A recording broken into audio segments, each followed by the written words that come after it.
안녕하세요, 안변입니다.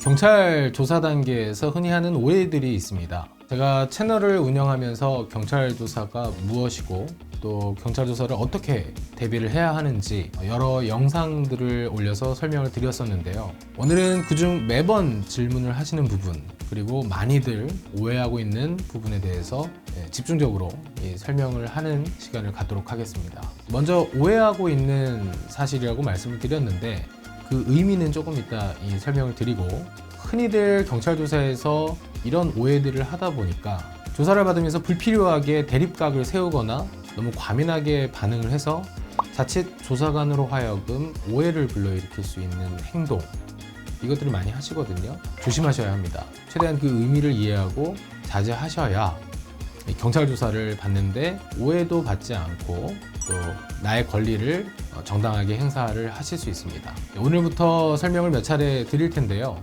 이 설명을 듣고 차분히 대응을 하고 대처하셔야 합니다. 첫 번째는 이겁니다. 내가 조사를 받는데 경찰이 피해자 말만 듣고 나를 너무 편파적으로 몰아세우고 나를 마치 범죄자 대하듯이 한다, 이거거든요. 저한테 연락 오시는 분들 중에 가장 먼저, 그리고 많이들 고충을 토로하는 부분입니다. 저한테 문의하시는 분들의 상황은 크게 두 가지 정도로 구분이 됩니다. 경찰 조사를 받으라고 처음 연락을 받았을 때, 그리고 경찰 조사를 받았어, 그리고 나온 직후 상황이에요. 이 두 상황을 먼저 설명을 드려볼게요. 먼저 경찰 조사를 나오라고 처음에 연락 온다고 했잖아요. 이게 전화가 옵니다. 누구시죠? 저 서울 강남경찰서 여성청소년 수사팀 누구누구 수사관인데 강제추행으로 신고가 들어왔다. 13일날 시간 되시느냐? 그때 2시까지 경찰서로 와서 조사를 받으셔야 한다. 사실 경찰 조사 일정 때문에 전화를 한 건데 그 김에 사건 관련해서 막 물어봅니다. 이때는 섣불리 대답을 하지 마시고 지금은 전화를 받을 상황이 아니다, 아니면 말씀하시는 것들은 조사 일정 때 정리해서 말씀을 드리겠다 라는 식으로 말씀을 하시는 편이 좋습니다. 근데 막상 상황에 닥치면 그런 생각이 들지 않죠. 수사관이 대부분 이렇게 물어볼 거예요. 피해자 알고 있죠? 그때 어디 있었어요? 피해자랑 그때 같이 있었죠? 그때 피해자 왜 만졌어요? 선생님, 이거 인정하셔야 될 것 같은데, 인정 안 하면 큰일 날 것 같은데, CCTV 보니까 만지셨더만, 피해자 나이 알고 있었죠? 이런 질문들이 쉴 새 없이 쏟아지고, 이런 질문들을 받다 보면 내 입장이 뭔지 제대로 정리해서 말하기가 좀 어렵습니다.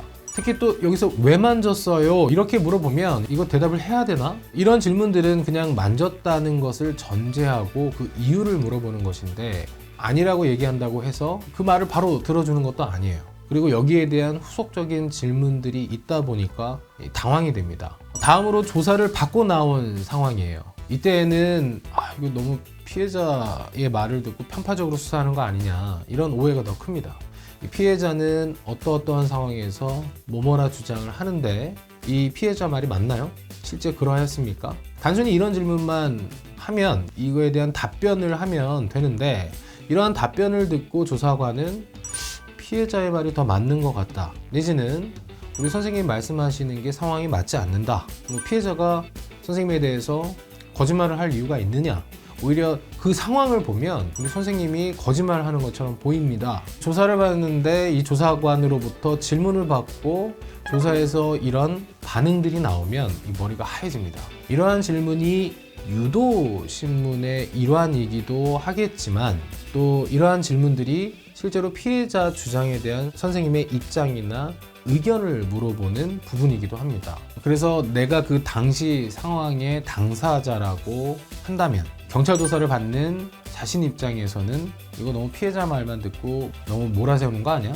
편파적으로 이미 피해자 편에서만 이거 조사하는 거 아니야? 이런 생각들이 들게 됩니다. 그런데 꼭 그런 것만은 아닙니다.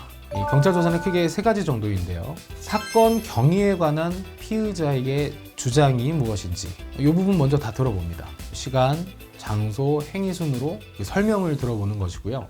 그 다음으로 이 피해자의 경위 주장에 대한 우리 피의자의 입장, 그리고 이를 뒷받침할 수 있는 정황적인 요소들이 있는지, 이 부분을 조사를 합니다. 각 상황마다 피해자의 주장이 있을 거 아니겠어요? 그 주장에 대한 피의자의 입장을 청취를 해봅니다.